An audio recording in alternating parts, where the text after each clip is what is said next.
We are wondering what is happening to the world. Everything is changing.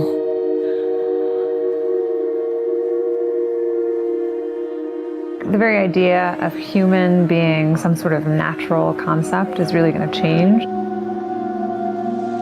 Our bodies will be so high-tech, we won't be able to really distinguish between what's natural and what's artificial. Inside our own heads is the most complex arrangement of matter in the known universe. You might ask yourself, can we get to be superhumans?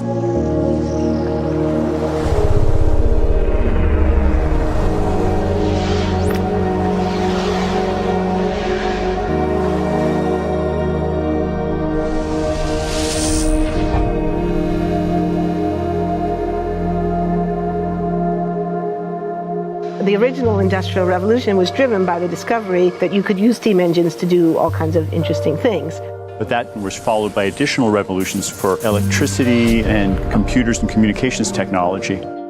We're now in the early stages of the fourth Industrial Revolution, which is bringing together digital, physical, and biological systems. One of the features of this fourth Industrial Revolution is that it doesn't change what we are doing, but it changes us.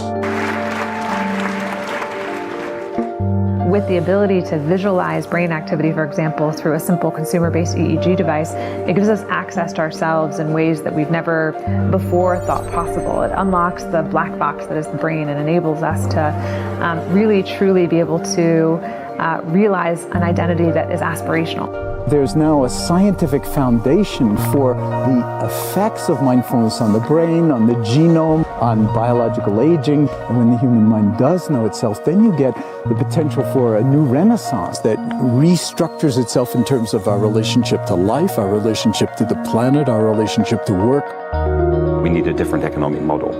And by that, I don't mean capitalism versus communism. What I'm talking about is a shift in the system along the lines of the two big changes that happened in the 20th century, Keynesianism, with a much greater focus on health and education and the role of government working with business, and then a reaction against that in late century to neoliberalism, where the focus was on free markets, freedom of the individual, and getting governments out of the way.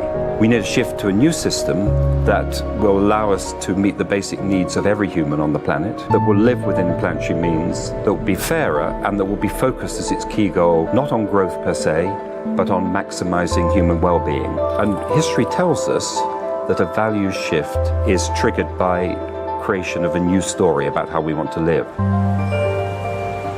I see the circular economy as something which fits very closely with mankind's goal to be innovative and creative and to always progress. We can use asset tracking, we can use IT, we can use 3D printing to enable this different economic model to recover materials, feed them back into the economy, and really to decouple growth from the resource constraints we have.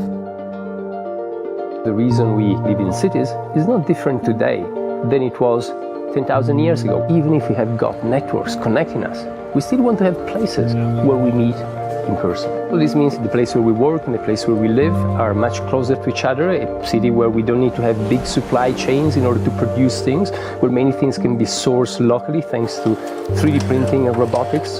So if we're able to do something to transform cities, to make them more efficient, then the impact can be huge. Think about the prospect of getting rid of plastics. We must not only be inspired or informed by nature, but actually use natural organisms with which to design products and building parts. Only instead of varying material properties, we're varying biological functionality. Design is critical today because it's the first signal of human intention. So the question of adding quality to quantity, it isn't a matter of simply circulating things that are potentially toxic. It's circulating things that are safe and healthy for all generations. So the goal is no longer, I want to be less bad, less monotonous, less unsafe, less unjust. It's really about a diverse, safe, healthy, and just world with clean air, clean water, clean soil, clean energy.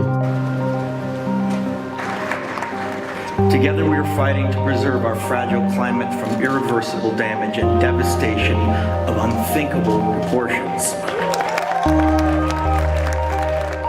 If we think about the original Industrial Revolution, it was an energy revolution. I like to think of it as a kind of bookending of a period in human history during which we used fossil fuels, and it worked very well for us for a long time. But now we have to bring that to an end. We have energy technologies that can power our civilization: solar, wind, biomass. So then the question is, well, how do we get grid integration? Maybe the wind is blowing in Denmark, the sun is shining in Germany, and now you can move that electricity through an integrated grid. You can supply energy to everyone who needs it, and you can supply energy at all times.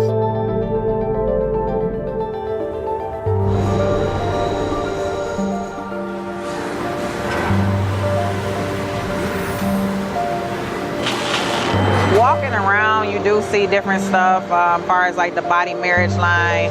They use a lot of things that help them lift up and move things to the car. You just sit there and, program something, and it has its own set mind to go ahead and do everything. And then as humans, we just come in and take the extra steps to help the technology.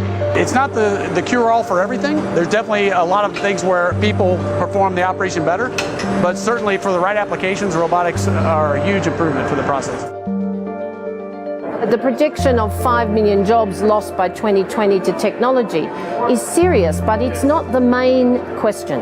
Construction, manufacturing, services, public health and education, these industries will still exist. The main question is, what will be the future of work? How will we define work? How will we share the wealth?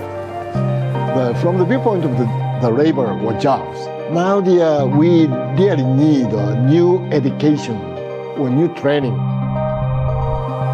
We're working with a World in Motion and FIRST Robotics, trying to encourage students from third grade all the way up through the end of high school. We had students make sailboats, and then we had them race them, and so they could see how quickly they could move. And they immediately went back and started to say, oh, I saw what happened, I'm going to go change this or that. And that was third graders.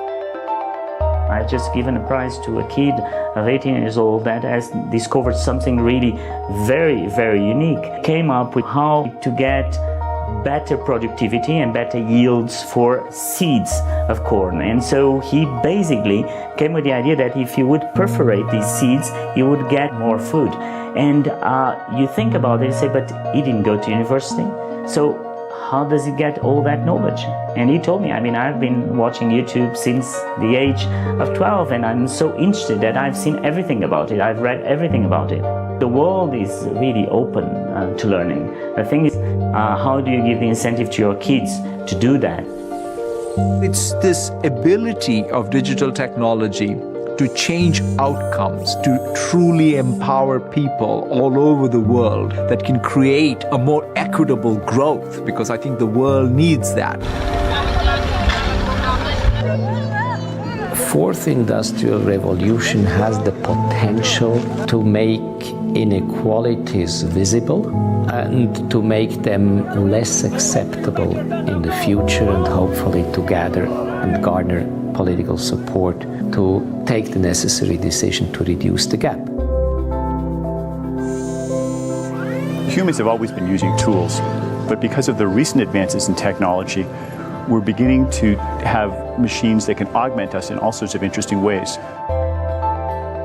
I was the first person in the world to be able to voluntarily move my legs while stepping in a robot by exciting the nervous system using electrical stimulators directly onto the spine.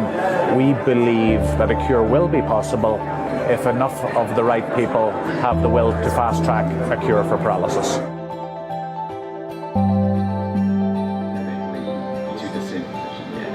We take two things from the patient. First, we take a three-dimensional X-ray, and we extract the three-dimensional data out of that so we can make a perfectly shaped puzzle piece. And then we also take a sample of fat tissue from the patient so that we can extract the stem cells out of those. And we use those stem cells with this three-dimensional scaffold that we fabricate, and after 3 weeks, we have a piece of living bone that's ready for implantation. Being able to use genome editing to understand the genetic changes that lead to cancer, and technologies like drug delivery, getting molecules into particular types of cells. There's a lot of excitement about being able to move much more quickly on this disease. One of the things that I think is so essential to free and open societies is freedom of thought. And up until now, the conversation we've been having is around freedom of speech. Once we can access people's thoughts and access people's emotion, we have to create a space that enables people to think freely, to think divergent thoughts, to think creative thoughts. And in a society where people fear having those thoughts, the likelihood of being able to enjoy progress is significantly diminished. We need to take responsibility at every level of society, from the individual and the personal to the institutional to the global, to adapt to these technological challenges and changes which are redefining what it means to be human, what it means to work, what it means to be completely embedded in this world. People always ask me if I'm an optimist or a pessimist. The technology exists, but how do we get it and implement it at the scale we need at a price that people around the world can afford? Even though we have everyday problems we have to solve, we have to find a way to lay the foundations for the innovations of tomorrow.